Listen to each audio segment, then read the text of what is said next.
السلام علیکم دوستو، تمام سامعین کو صنم خان ٹی وی میں خوش آمدید کہتا ہوں۔ دوستو، آج ہم لوگ بات کریں گے سلطنت عباسیہ کے تیسرے خلیفہ محمد المہدی کے بارے میں۔ دوستو، محمد المہدی کی ولادت 126 ہجری بمطابق 743 عیسوی میں اہواز کے ایک قصبہ ارج میں ہوئی۔ اس کی کنیت عبداللہ اور لقب المہدی تھا۔ اسے بچپن سے ہی لکھنے پڑھنے کا بے حد شوق تھا۔ خلیفہ منصور نے خالد برمکی کو اس کا تعلق مقرر کیا۔ اس نے جناب مبارک بن فضالہ سے حدیث کی سماعت کی گئی۔ اس کی والدہ کا نام عروہ تھا جو حمیری خاندان سے تعلق رکھتی تھی۔ اس کی والدہ بہت ہی باحیا اور نیک سیرت بیوی تھی۔ ابو جعفر منصور کو عیسیٰ بن موسیٰ کی ولی عہدی کے ممکنہ خطرات کا احساس تھا، لہذا اس نے بچپن میں ہی مہدی کو مقبولیت عامہ دلانے اور حکومتی تجربات سے گزارنے کے لیے مختلف اوقات میں کئی ایک مہمات کا انچارج بنایا۔ اس کی عمر جب صرف 15 سال تھی جب منصور نے اسے خراسان اور طبرستان کا والی اور سپہ سالار بنا کر بھیجا۔ مہدی تقریباً 3 سال وہاں کے دارالحکومت رے میں قیام پذیر رہا۔ اس دوران اس کی نگرانی میں اس کے ماتحتوں نے باغیوں اور شورش پسندوں کو کچل دینے میں کارہائے نمایاں اثر انجام دیے۔ فوجی مہمات کے علاوہ اس نے اپنی زیر نگرانی خراسان اور ارد گرد کے علاقوں کی ترقی و خوشحالی کے لیے مختلف اقدامات کیے۔ 767 عیسوی میں جب وہ دارالخلافہ بغداد میں واپس لوٹا تو خلیفہ منصور اور سلطنت اعیان و اکابرین نے شہر سے باہر اس کا استقبال کیا۔ اس کی حیثیت اب ایک ہیرو کی سی تھی۔ ان کامیابیوں نے اس کی شخصیت کو 4 چاند لگا دیے۔ منصور کی وفات 2 اکتوبر 775 کے بعد مہدی منصب خلافت پر متمکن ہوا۔ اس وقت اس کی عمر تقریباً 33 برس تھی۔ اس وقت ایک وہ تجربہ کار انسان تھا۔ منصور نے عیسیٰ بن موسیٰ کو زبردستی خلافت سے دستبردار کرا کے مہدی کو اپنا ولی عہد مقرر کر دیا تھا۔ جب مہدی نے عنان حکومت سنبھالی تو ملک میں امن و امان کی فضا قائم ہو چکی تھی۔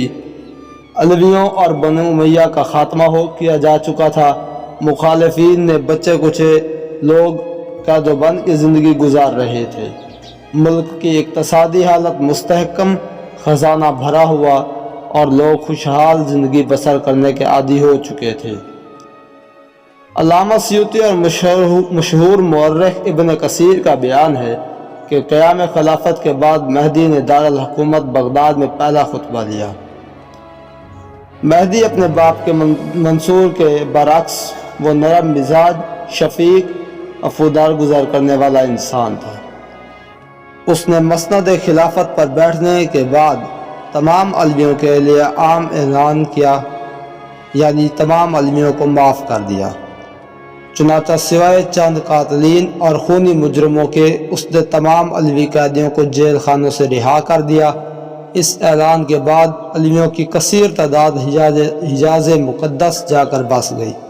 اس کی رحم دلانہ فطرت اور معاف کرنے کی عادت نے یہ پسند نہ کیا کہ لوگوں کو کسی جرم کے ثبوت کے بغیر سوائے بدگمانی کی بنا پر قید میں ڈالا جائے۔ اس نے اہل مدینہ اور اہل مکہ کی تمام مراعات بحال کی۔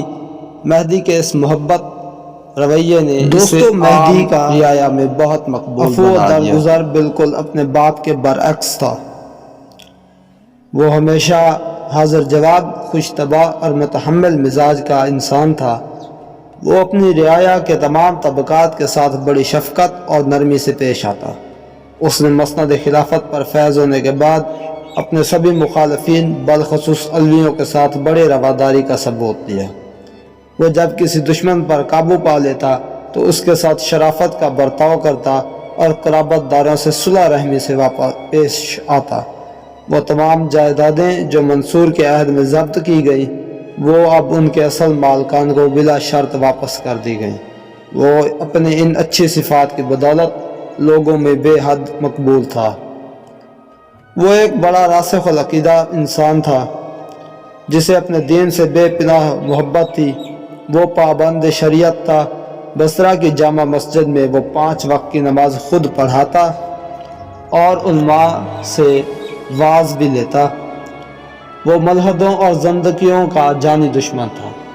ان کے سدباب کے لیے اس نے ایک باقاعدہ الگ محکمہ قائم کر رکھا تھا جس کے سربراہ کو صاحب الزنوقہ کہا جاتا تھا۔ دین کی سرفرازی کا جذبہ اس میں کوٹ کوٹ کر بھرا ہوا تھا۔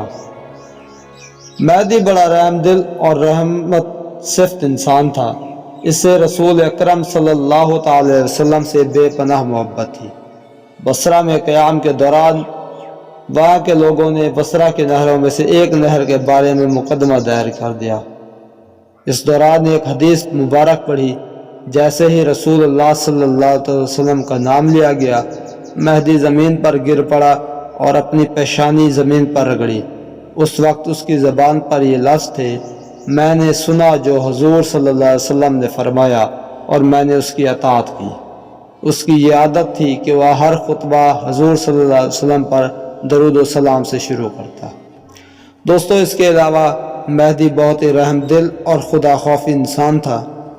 اس کے دور کا سب سے دلچسپ واقعہ آپ لوگوں کو پیش کیا جاتا ہے کہ مہدی نے ایک مرتبہ ایک بہت ہی خوبصورت محل تعمیر کروایا اور عام اجازت دی کہ سب لوگ اس سے آ کر دیکھیں اور اس میں سے جو نقص ہے وہ نکالیں۔ دوستو، سب بغداد کے لوگوں نے اس محل کو دیکھا اور کوئی نقص نہ نکالا۔ ایک بزرگ وہاں پر گیا، اس نے مہدی سے کہا کہ اس محل کے 2 بڑے نقص ہیں۔ مہدی نے کہا کہ کون سے نقص ہیں؟ تو بزرگ نے کہا ایک نقص محل کا یہ ہے کہ یہ ہمیشہ نہ رہے گا، اور دوسرا نقص یہ ہے کہ آپ اس میں ہمیشہ نہ رہیں گے۔ تو مہدی کا اس بات پر اتنا اثر ہوا کہ اس نے وہ محل لوگوں میں تقسیم کر دیا، عام عوام کے لیے وقف کر دیا۔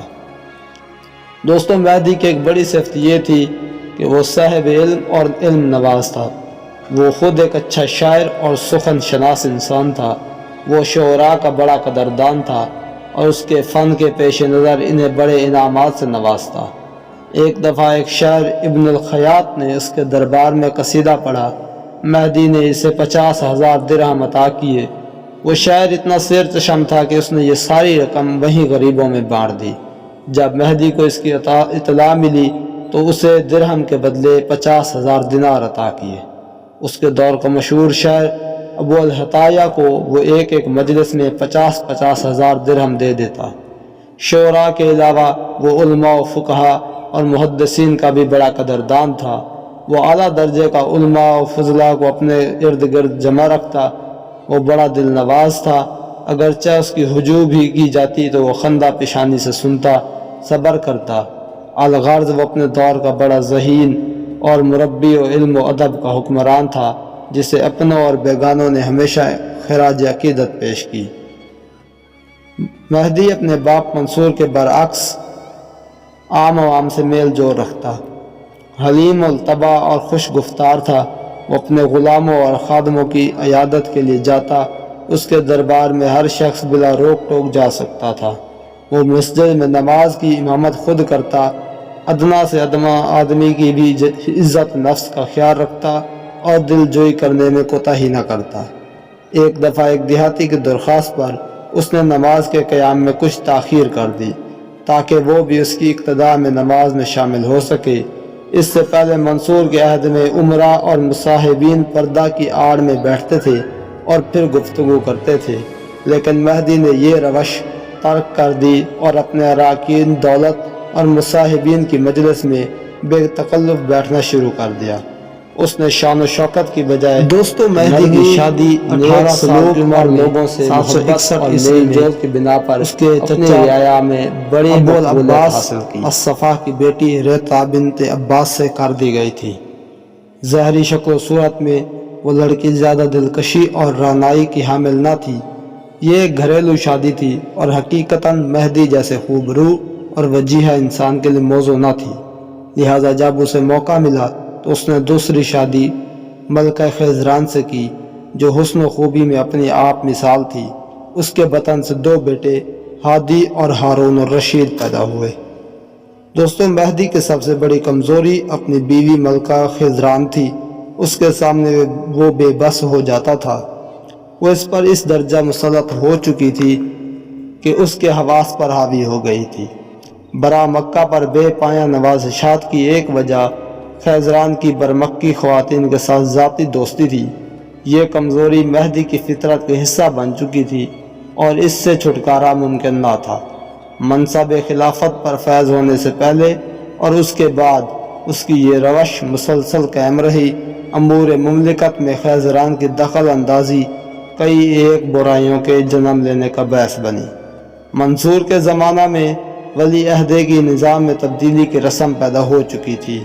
چنانچہ مہدی نے عیسیٰ بن موسیٰ کو ترغیب اور دباؤ ڈال کر ولی عہدی سے دستبردار کر کے اپنے بیٹے ہادی اور ہارون کو اپنا جانشین نامزد کر دیا۔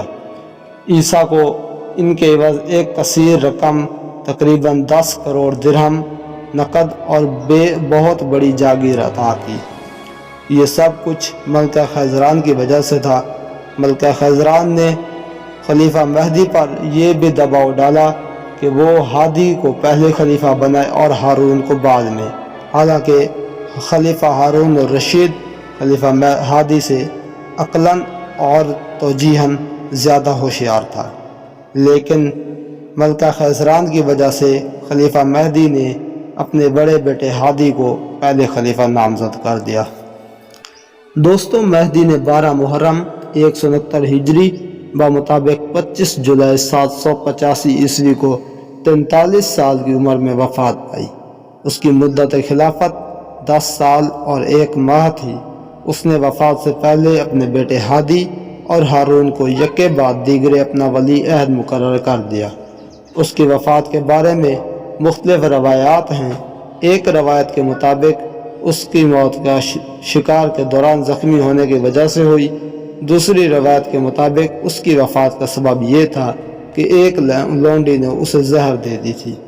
لیکن اس سب کے باوجود مہدی خلافت عباسیہ کا ایک تابندہ ستارہ تھا، جس نے خلافت عباسیہ کو اتنا مضبوط کیا کہ وہ اپنے بعد کے آنے والے خلیفاؤں، حالانکہ وہ کمزور تھے لیکن پھر بھی کسی بیرونی طاقت نے اس خلافت کو توڑ نہ دیا۔ اس نے اپنے دور میں مکہ معظمہ میں سڑکیں بنوائی، عالی شان عمارتیں بنوائی اور پانی کے حوض بھی بنوائے۔ تو دوستو، اسی کے ساتھ دیجیے اجازت، انشاءاللہ ملیں گے چوتھے خلیفہ کے ساتھ۔ اللہ حافظ۔